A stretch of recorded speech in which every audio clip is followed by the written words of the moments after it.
नमस्कार दोस्तों, आप सभी का मेरे चैनल पे हार्दिक स्वागत है। दोस्तों, जैसा कि आप सभी जानते हैं कि मंगलवार को जम्मू कश्मीर के पहलगाम के वैशारन घाटी में एक आतंकी हमला होता है, जिसमें काफ़ी सारे मासूम नागरिक मारे जाते हैं, जिसके एवज़ में भारत सरकार ने कई ऐसे कड़े फैसले लिए हैं, जिससे पाकिस्तान की आर्थिक कमर तोड़ने के लिए काफ़ी है। जो प्रमुख फ़ैसला है वो है सिंधु नदी समझौता, उसे तोड़ना।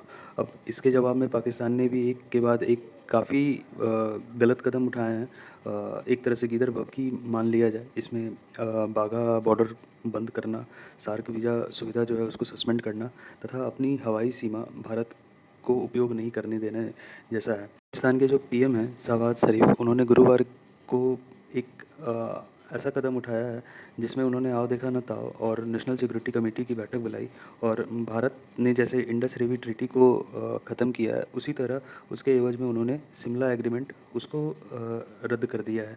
ये समझौता 1972 में भारत और पाकिस्तान के बीच शांति बनाए के रखने के लिए हुआ था। अब इस वीडियो में हम जानेंगे कि आखिर ये जो शिमला एग्रीमेंट हुआ था, ये आखिर हुआ क्यों था और इसका इतिहास क्या है? तो भारत पाकिस्तान में जो एक युद्ध हुआ था 1971 में, बांग्लादेश की आज़ादी से रिलेटेड है ये। वैसे ये जो बांग्लादेश आज हमें आँखें दिखा रहा है और पाकिस्तान से दोस्ती निभा रहा है, यही पाकिस्तान इनकी जनता को कुत्तों की तरह मार रहा था। तब सिर्फ़ और सिर्फ़ भारत ऐसा एक देश था जहाँ पर इन्होंने अपनी मदद की गुहार लगाई थी और भारत जो है अपनी आर्मी को भेजकर इनको ज़िंदा बचाया था और साथ के साथ बांग्लादेश को आज़ाद करवाया था तथा पाकिस्तान के लगभग 93,000 फ़ौजी जो हैं, वो भारत के आर्मी के सामने आत्मसमर्पण किया था। भारत उस समय ऐसी स्थिति में था कि वो कोई भी शर्त मनवा सकता था, लेकिन भारत हमेशा से शांति चाहता था, इसलिए पाकिस्तान के राष्ट्रपति को यहाँ पे बुलाया। उस समय पाकिस्तान के जो राष्ट्रपति थे, वो जुल्फ़िकार अली भुट्टो थे और उनकी बेटी उस समय पीएम थी, जिनका नाम बेनज़ीर भुट्टो था, वो भी साथ में आई थी। शिमला शहर का एक बार्न्स कोर्ट है, वहीं पर ये समझौता हुआ था 2 जुलाई 1972 को।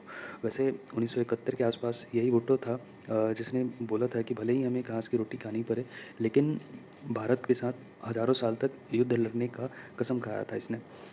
ये जो शिमला समझौता है, इसके कुछ मुख्य शर्त हैं। सबसे पहला है बायलैटरिज़्म, जिसके तहत भारत पाकिस्तान में अगर कुछ भी इश्यू होता है, तो वो कभी भी किसी तीसरे देश को हस्तक्षेप नहीं करने देंगे। तीसरे देश अर्थात अमेरिका हुआ या और भी कोई जो सुपर पावर है, उसको हस्तक्षेप नहीं करने दिया जाएगा। लेकिन शिमला एग्रीमेंट का जो ये जो पॉइंट है, इसका पाकिस्तान हमेशा से इसको तोड़ते आया है और हमेशा कोई भी अंतर्राष्ट्रीय मंच है, उस पे ज़रूर जाकर के कश्मीर मुद्दा को उठाते रहा है। दूसरा है कि बल प्रयोग नहीं होगा।